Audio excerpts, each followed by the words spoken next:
Audiobook. Livro Médium Ostensivo. Redação de texto, Área de Orientação Mediúnica. Editoração do texto, Área de Orientação Mediúnica. 2013. União Espírita Mineira. Área de Orientação Mediúnica. Capa Eliana Bedeste. Projeto gráfico da capa, Área de Comunicação Social Espírita. Revisão final, Antônio Mores Cury.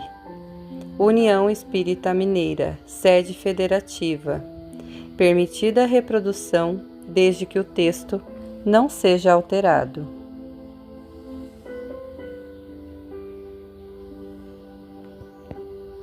Apresentação.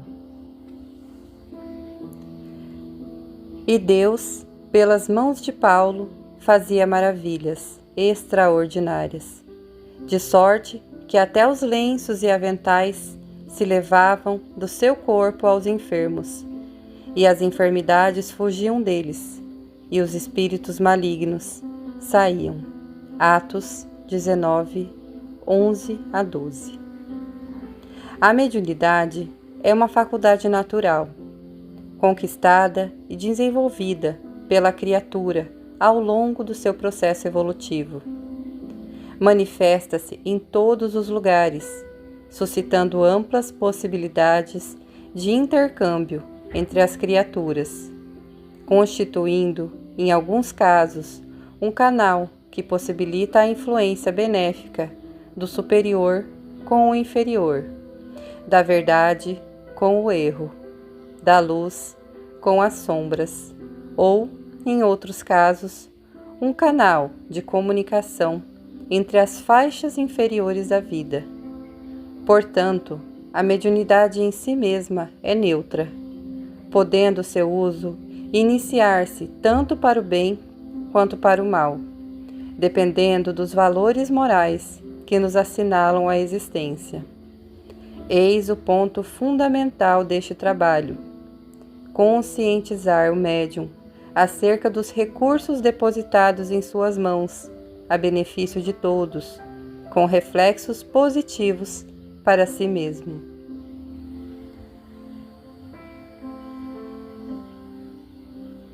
Não desejamos destacar o médium, qual se fosse ser privilegiado ou superior aos seus semelhantes, mas ressaltar a excelência da instrumentação mediúnica, quando afinada com as ondas vibratórias do bem, tal como relata o livro de Atos. E Deus, pelas mãos de Paulo, fazia maravilhas extraordinárias. Note-se que as obras não foram da autoria de Paulo, mas dos espíritos superiores, que agiam em nome de Deus, ao encontrarem nele as condições para operar. Essas condições eram traduzidas no texto pelas mãos que correspondem a símbolo de trabalho à realização. Comparando a mediunidade a uma cachoeira que surge em qualquer parte, com imensos potenciais de energia, a qual é indispensável a engenharia para disciplinar-lhe a força das águas ao médium, conforme advertem os benfeitores espirituais. Não deve faltar a orientação que lhe clareie as manifestações e lhe governe os impulsos. Por esse motivo, dedicamos aos tarefeiros da mediunidade, particularmente ao médium ostensivo, mais esse trabalho, apresentado ao COFE-MG, Conselho Federativo Espírita de Minas Gerais, Área de Orientação Mediúnica da União Espírita Mineira. Emmanuel Espírito, estudando a mediunidade. Prefácio. Introdução. Acerca dos dons espirituais, não quero, irmãos, que sejais ignorantes. Paulo 1 Coríntios 12, 1. Médium todos nós somos. Todo aquele que sente, num grau menor ou maior, a influência dos espíritos é médium. E já que eles influenciam ordinariamente a todos, independente de credo, raça, posição social ou idade, podemos dizer que todos nós percebemos e exteriorizamos de algum modo essa influência.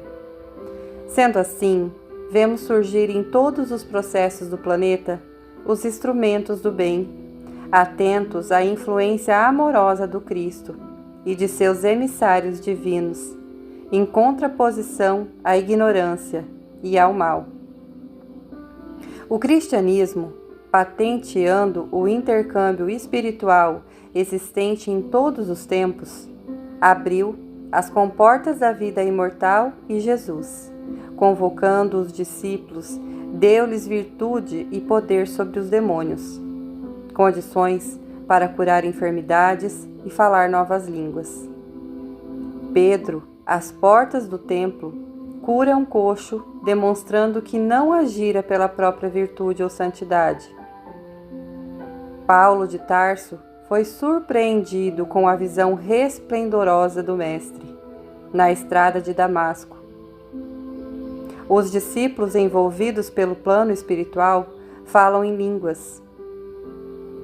O apóstolo João registra o futuro da humanidade em regeneração. Como se pôde perceber, o Evangelho apresenta diversas situações onde se pode verificar a ocorrência das manifestações mediúnicas. Muitas delas foram analisadas e explicadas por Allan Kardec, que identificou naqueles acontecimentos uma profusão de fenômenos físicos e inteligentes, sobre os quais registrou algumas considerações que podem ser encontradas tanto na Revista Espírita como nos livros da codificação do Espiritismo.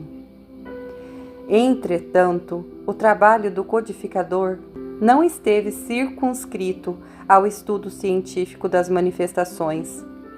Kardec utilizou os recursos do intercâmbio para buscar respostas sobre questões fundamentais e filosóficas na existência e destacou a moral cristã como roteiro para o aperfeiçoamento dos homens. Por isso, aqueles que ressurgem no mundo com a tarefa da mediunidade devem conhecê-la e aperfeiçoá-la para melhor servir ao bem. Conceito: somos todos médiuns? E naqueles dias desceram profetas de Jerusalém para Antioquia. Atos 11, 27. O termo médium vem do latim medium, que significa meio, intermediário. Podemos figurar o médium como sendo uma ponte a ligar duas esferas, entre as quais se estabeleceu aparente solução de continuidade, em virtude da diferenciação da matéria no campo vibratório. De acordo com o benfeitor Emmanuel, a força medianímica é o dom que a vida outorga a todos nós. Não representa, pois, patrimônio nem privilégio de um grupo ou de alguém. Registra Allan Kardec que em seguida a uma discussão que se travava sobre o assunto mediunidade dos animais, o espírito Erasto deu uma comunicação para esclarecer o tema. No segundo parágrafo da mensagem, Erasto inquire: que é o médium? E ele mesmo assim conceitua. Médium é o ser ou indivíduo que serve de traço de união aos espíritos, para que estes possam comunicar-se facilmente com os homens. Espíritos encarnados. Por conseguinte, sem médium não há comunicações tangíveis, mentais, escritas, físicas, de qualquer natureza que seja.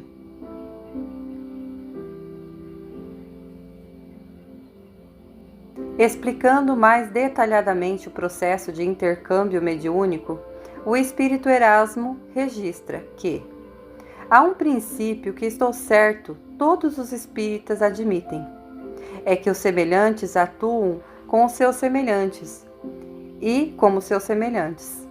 Ora, quais são os semelhantes dos espíritos, senão os espíritos encarnados ou não? Será preciso que vô-lo repitamos incessantemente? Pois bem, repeti-lo-ei.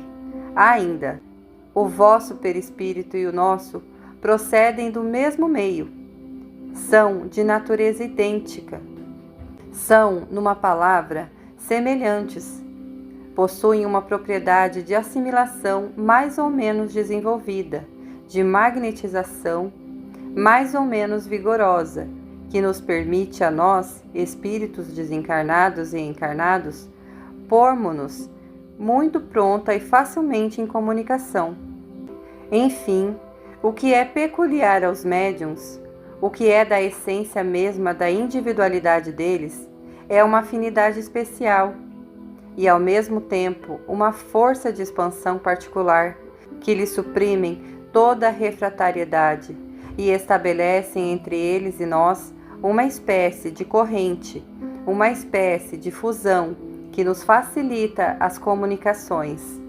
É, em suma, essa refratariedade da matéria que se opõe ao desenvolvimento da mediunidade, na maior parte dos que não são médiuns. Grifos acrescentados. Nesse sentido, o caráter ostensivo da mediunidade relaciona-se a uma propriedade de assimilação ou de magnetização dos perispíritos do médium e do espírito comunicante, que possibilita a comunicação.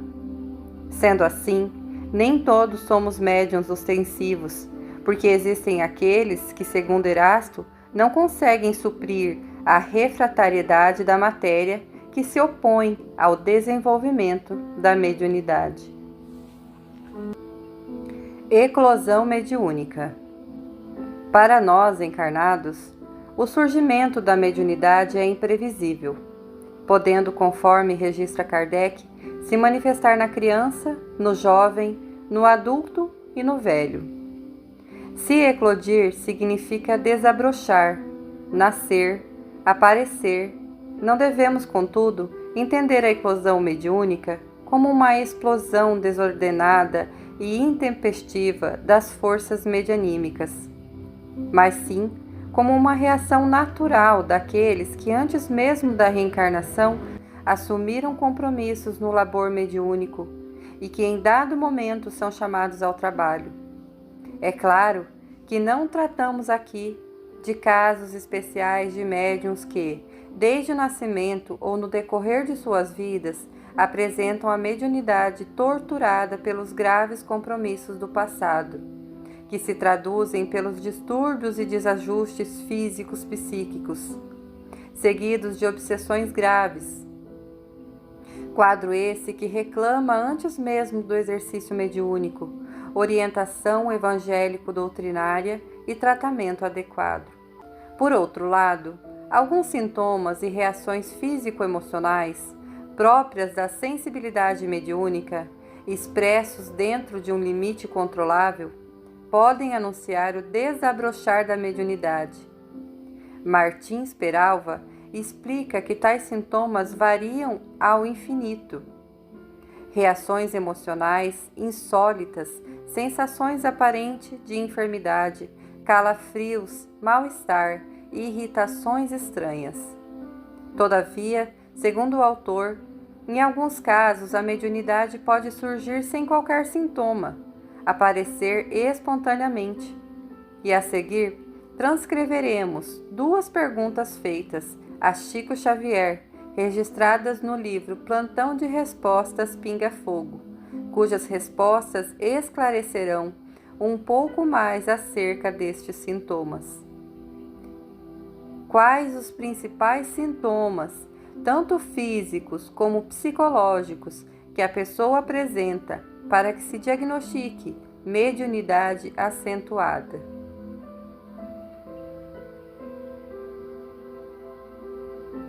Os sintomas podem ser variados de acordo com o tipo de mediunidade: irritabilidade, sonolência sem motivo, dores sem diagnóstico definido, mau humor e choro inexplicável podem indicar necessidade de esclarecimento e estudo. Como saber distinguir efeitos mediúnicos de doença física? Por exemplo, as dores de cabeça e de estômago. A segurança em distinguir efeitos da mediunidade de sintomas de doenças físicas só pode ser alcançada com a educação da própria mediunidade. O ideal é que inicialmente se procure um médico para certificar-se que o mal não é físico e, uma vez confirmada a inexistência da doença, deve-se procurar a orientação espiritual. Em surgindo a mediunidade, a criatura deverá procurar orientação adequada, estudo e preparação para o trabalho. O desenvolvimento intempestivo da faculdade poderá trazer sérios prejuízos para o médium. É como se um estudante de medicina se aventurasse em uma cirurgia delicada sem saber, pelo menos, manejar um bisturi. Após minucioso exame desses sintomas, sob os aspectos físico e emocional, desde que constatada a mediunidade, o indivíduo deverá ser devidamente preparado para o exercício mediúnico, considerando-se o tempo adequado para tal empreendimento, as etapas a serem percorridas e os requisitos necessários para a atividade mediúnica segura. A mediunidade deverá surgir naturalmente, com ou sem sintomas. E como nos ensina o Evangelho, o seu desenvolvimento será gradativo.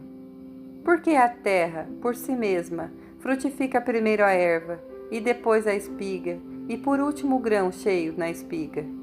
Ou seja, o espírito de sequência é bem exemplificado pela natureza, que nada realiza aos saltos, e em tudo traduz perfeição.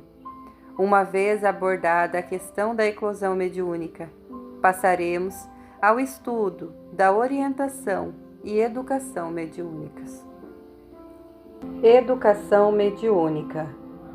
Porque isto é também como um homem que, partindo para fora da terra, chamou os seus servos e entregou-lhe os seus bens.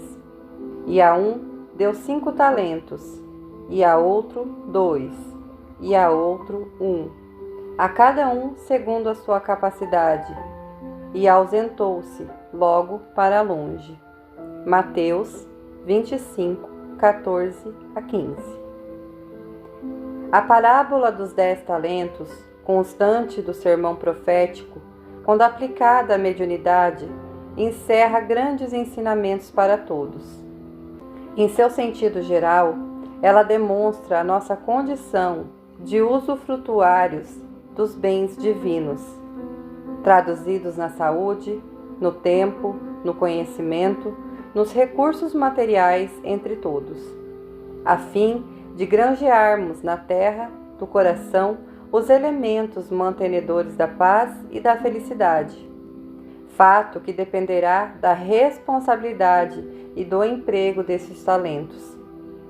Emmanuel nos ensina que os homens vivem na obra de Deus, valendo-se dela para alcançarem um dia a grandeza divina. Usufrutários de patrimônios que pertencem ao Pai encontram-se no campo das oportunidades presentes, negociando com os valores do Senhor. Fazendo uma analogia ao texto de Mateus acima, podemos considerar que a mediunidade é um talento divino, em favor do aperfeiçoamento do médium e de todos aqueles que terão contato com as orientações e recursos veiculados por ela. Dada em regime de comodato, já que o versículo diz que os bens foram entregues aos servos e não vendidos, requer do médium muita atenção para não lhe desvirtuar os objetivos, uma vez que, ao término do tempo convencionado, prestará contas do talento confiado, o que redobra a sua responsabilidade. Os médiuns não devem se considerar missionários na acepção comum do termo, pois em sua generalidade, conforme nos esclarece Emmanuel, suas almas que fracassaram desastradamente, que contrariaram sobremaneira o curso das leis divinas e que resgatam sob o peso de severos compromissos e ilimitadas responsabilidades o passado obscuro e delituoso. Quase sempre são criaturas que abusaram do poder, da autoridade, da fortuna, da inteligência e que regressam à Terra para muitos trabalhos de assistência ao próximo, em favor da própria redenção. Muitos medianeiros, porém, dispensando os estudos esclarecedores e preparatórios para a atividade mediúnica, juntam-se dotados de qualidades especiais que os colocam acima das criaturas, esquecendo-se de que não é mediunidade que os distingue, mas o que eles fazem dela, a fim de evitar qualquer desabor no exercício mediúnico ou até mesmo a perda da oportunidade. O médium deve conhecer a mediunidade e desenvolvê-la, buscando educar-se moralmente, no intuito de servir de instrumento mais efetivo aos espíritos superiores, antes de arrojar-se aos trabalhos mediúnicos, que exigem autocontrole e concentração, características adquiridas somente com o tempo e experiência.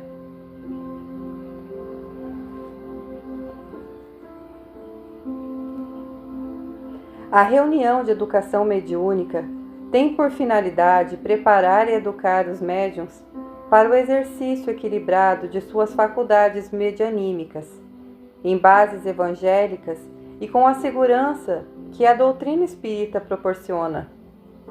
Ela oferece aos médiuns ostensivos, médiuns de sustentação, dialogadores e dirigentes o devido preparo para o exercício seguro de suas faculdades.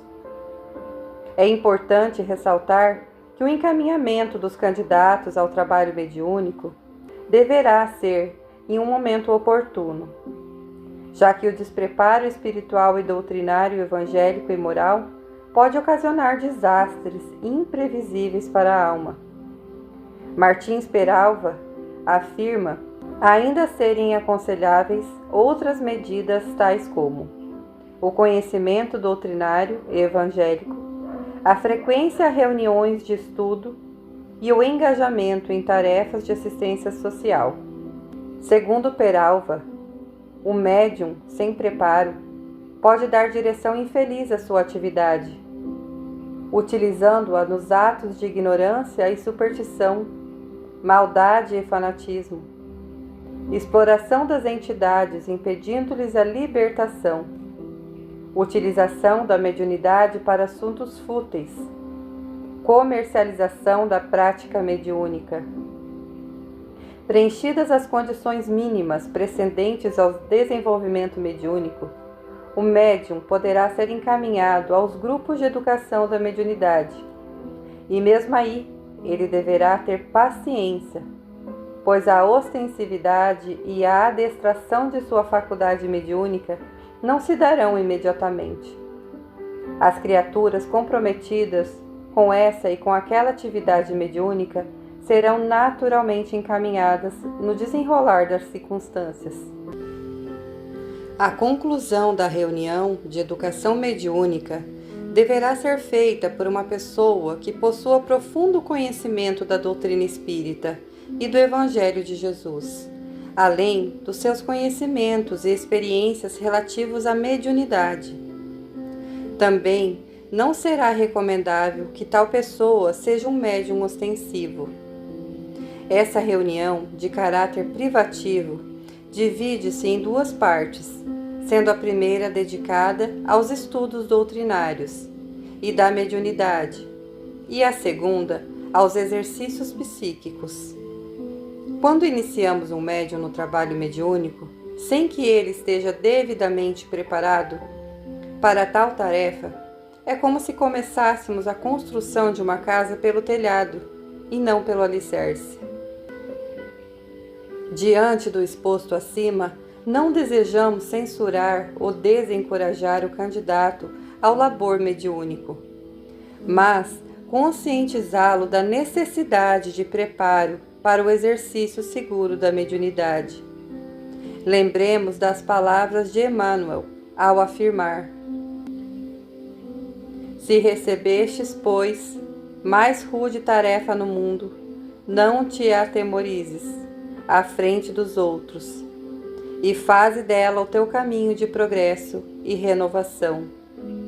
Por mais sombria que seja a estrada a que foste conduzido pelas circunstâncias, enriquece-a com sua luz do seu esforço no bem, porque o medo não serviu como justificativa aceitável no acerto de contas entre o servo e o Senhor.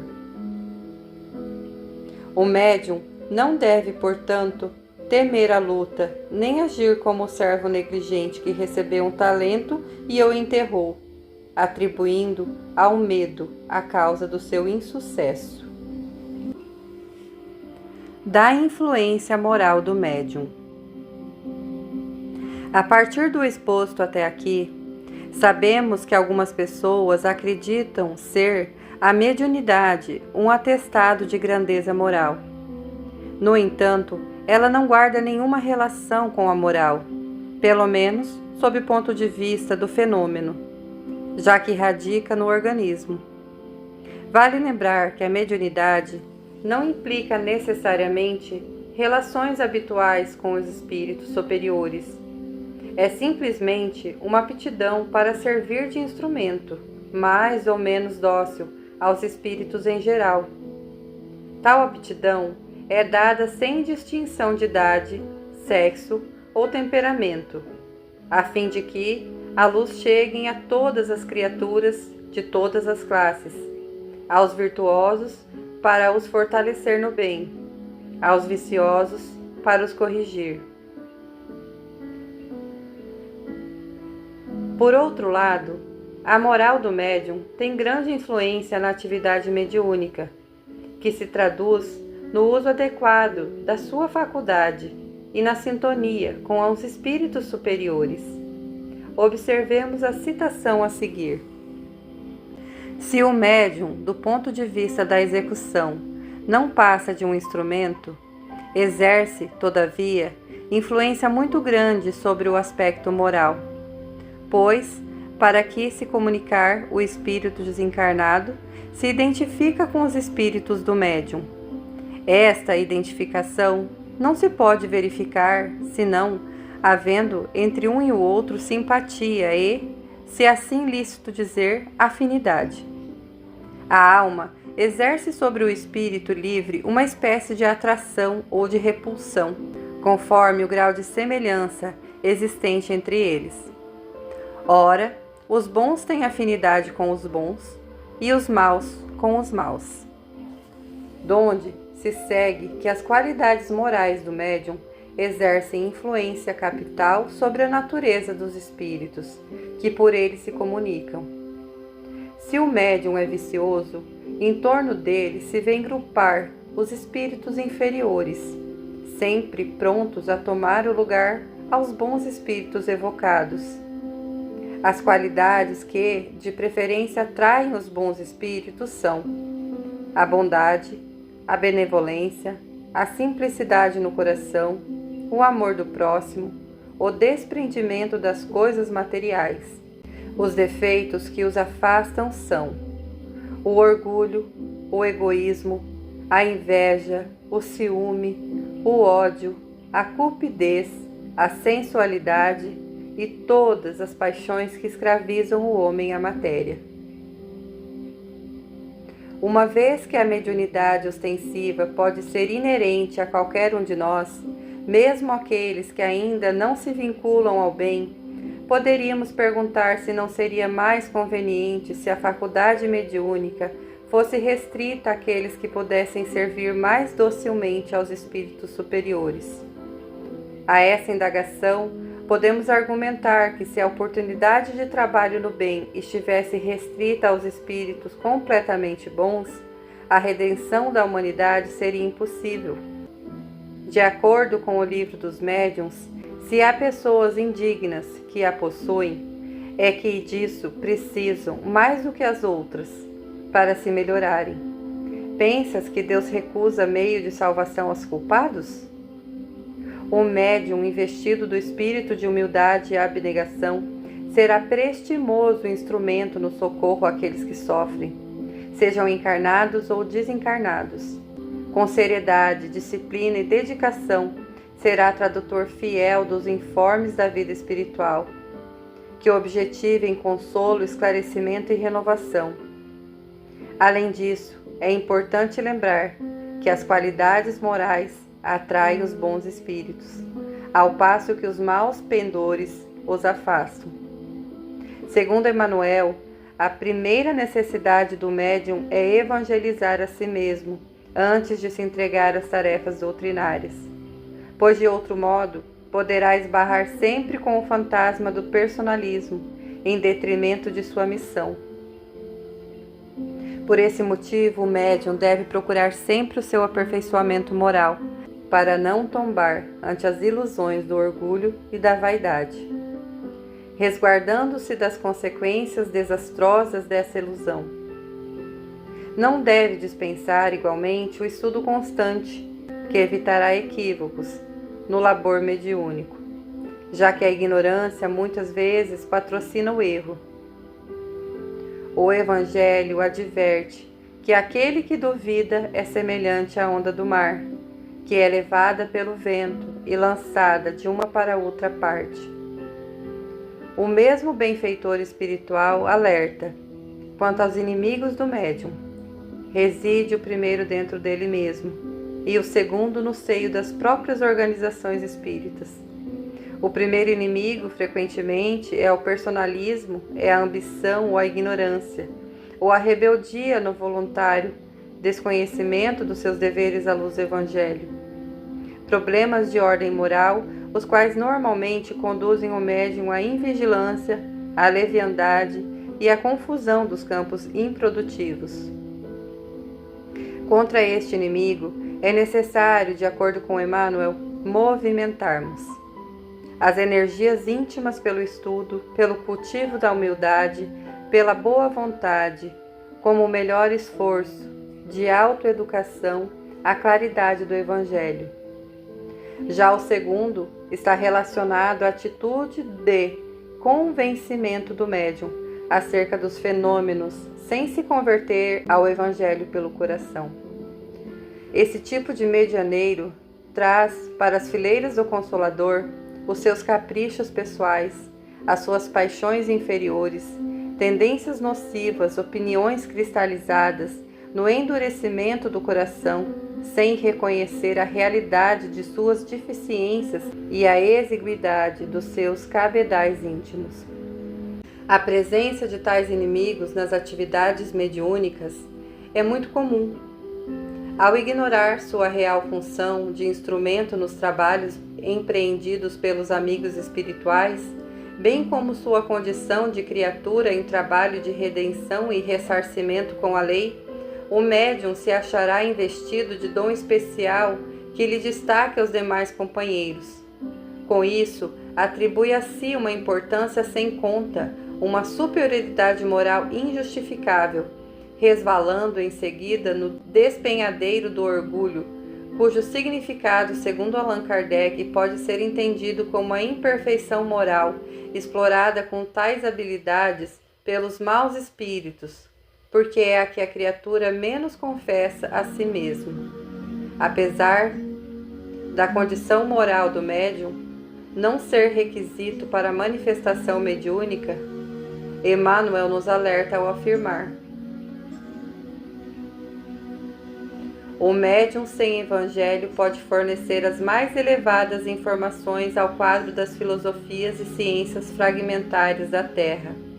Pode ser um profissional de nomeada, um agente de experiências do invisível, mas não poderá ser um apóstolo pelo coração. O apostolado mediúnico, portanto, não se constitui tão somente da movimentação das energias psíquicas em suas expressões fenomênicas e mecânicas, porque exige o trabalho e o sacrifício do coração, onde a luz da comprovação e da referência é a que nasce do entendimento e da aplicação com Jesus Cristo.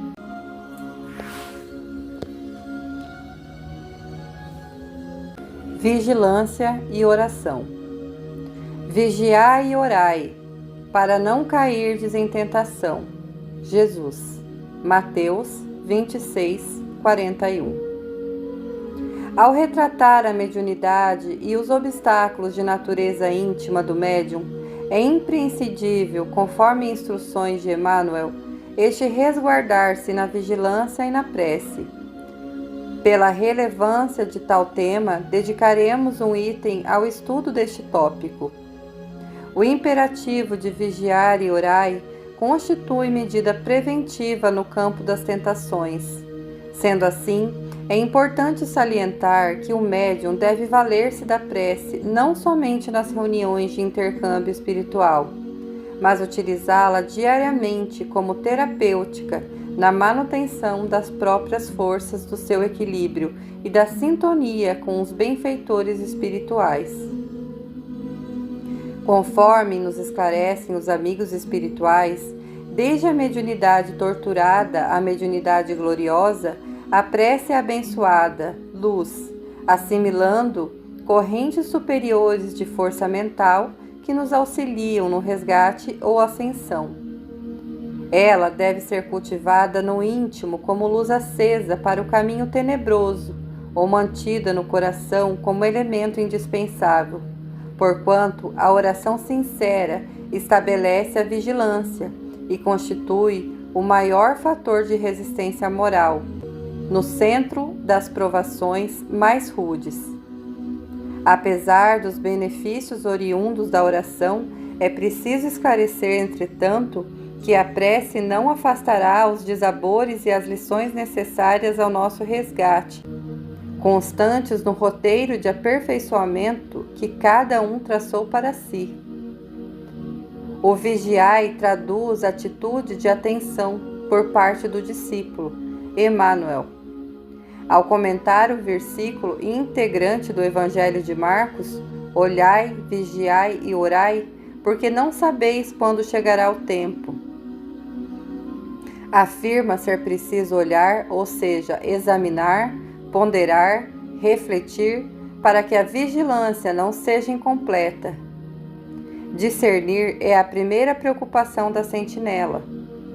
Nesse sentido, não é possível nos guardar, defendendo ao mesmo tempo o patrimônio que nos foi confiado, sem estender a visão psicológica, buscando penetrar a intimidade essencial das situações e dos acontecimentos, a fim de estarmos prontos para vigiar e orar com proveito.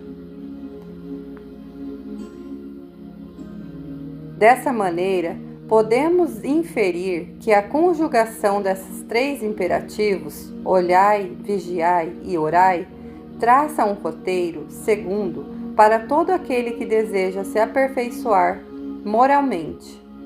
Para o médium, a vigilância representa a medida cautelar contra as influências espirituais, além de resguardá-lo a si mesmo, evitando que caia nas teias do personalismo, do orgulho e da vaidade.